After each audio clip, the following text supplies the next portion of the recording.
नमस्कार। आज हम एक बहुत ही छोटी पर जबरदस्त डरावनी कहानी को समझने की कोशिश करेंगे। देखते हैं कि आखिर डर पैदा होता कैसे है। कहानी की शुरुआत ही एक झटके के साथ होती है। सोचिए सब कुछ ठीक चल रहा हो और अचानक वक्त थम जाए। ये कोई छोटी मोटी बात नहीं है, ये तो कुदरत के नियम के खिलाफ जाने जैसा है। और बस यहीं से वो एक अजीब सी बेचैनी का माहौल बनना शुरू हो जाता है। और पता है, यही वो एक चीज है, बस यही एक घटना जिसके बाद सब कुछ बदल जाता है। ये समझिए कि पहला डोमिनो गिर चुका है और अब ये हमें बता रहा है कि भाई अब कुछ भी नॉर्मल नहीं होने वाला। अच्छा, तो माहौल तो बन गया है। अब चलते हैं कहानी के सेटअप की तरफ। देखते हैं कि हमारा हीरो कौन है, वो कहाँ है, और सबसे जरूरी वो कौन सा नियम है जो जाहिर है टूटने ही वाला है। तो ये है हमारा किरदार आरव। बेचारा अभी 3 दिन पहले ही एक नए पुराने से किराए के घर में आया है। और माहौल कैसा है?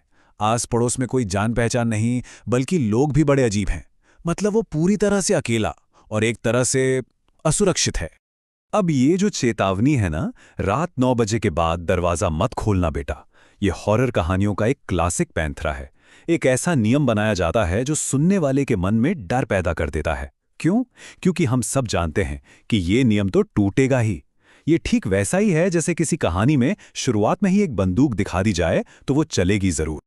और बस यहीं पर कहानी अपना जाल बिछाती है। अब देखते हैं कि कैसे एक के बाद एक चीजें इतनी तेजी से होती हैं कि हमारा किरदार पूरी तरह घबरा जाए, कंफ्यूज हो जाए।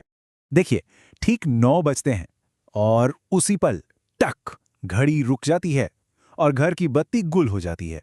एक ही झटके में आरव का अपने आसपास की दुनिया से सारा कंट्रोल छिन जाता है।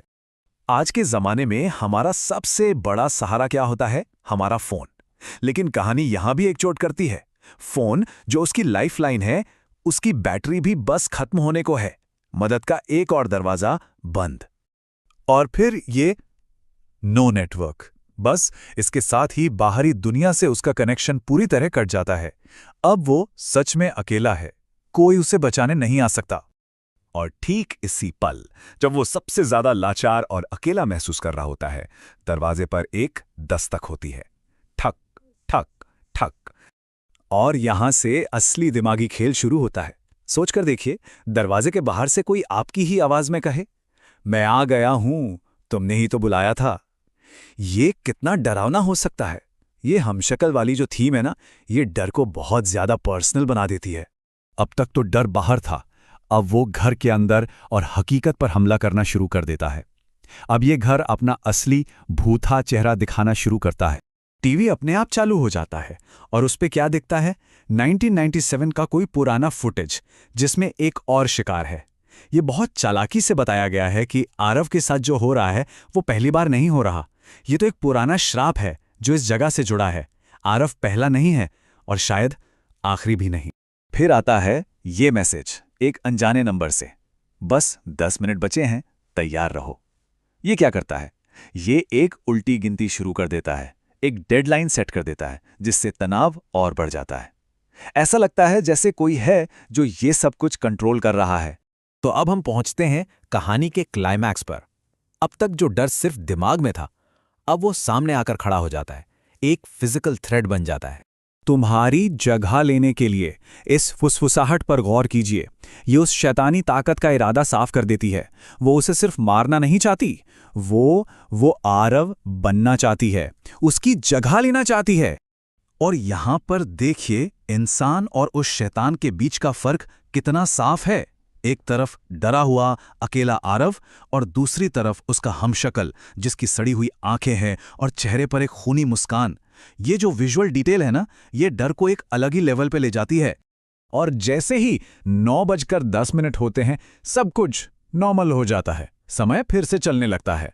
इसका क्या मतलब है? इसका मतलब है कि खेल खत्म हो गया। उस ताकत ने अपना काम पूरा कर लिया है, रिप्लेसमेंट पूरा हो चुका है। लेकिन क्या कहानी यहां खत्म होती है? नहीं। चलिए, अब कहानी के उस हिस्से पर चलते हैं जो सबसे ज्यादा डरावना है। वो हिस्सा जो बताता है कि आरव की कहानी कोई अंत नहीं थी, बल्कि ये कभी ना खत्म होने वाले पैटर्न का बस एक और हिस्सा थी। दीवार पर खून से लिखा ये पैगाम, रात 9 बजे मैं वापस आऊंगा। ये एक वादा भी है और एक धमकी भी। ये इस बात की पुष्टि करता है कि ये श्राप का एक चक्कर है, ये खत्म नहीं हुआ है, बस अगले शिकार का इंतजार कर रहा है। तो ये स्लाइड उस पूरे चक्र को दिखाती है जिससे कोई बच नहीं सकता। पहले कोई पुराना किराएदार था जो शिकार बना, फिर 9 बजे वो घटना हुई, और अब एक नया किराएदार है जो अगला शिकार बनने वाला है। ये घर ही एक जाल है जो हर नए इंसान के लिए फिर से तैयार हो जाता है। और कहानी हमें कहाँ छोड़ती है? नए किराएदार की घड़ी पर, जिसमें बज रहे हैं 8:59। ये देखते ही हमारे अंदर एक खौफ पैदा होता है, क्योंकि हम जानते हैं कि ठीक 1 मिनट बाद क्या होने वाला है। तो आखिर में कहानी हमें इस एक सवाल के साथ छोड़ जाती है।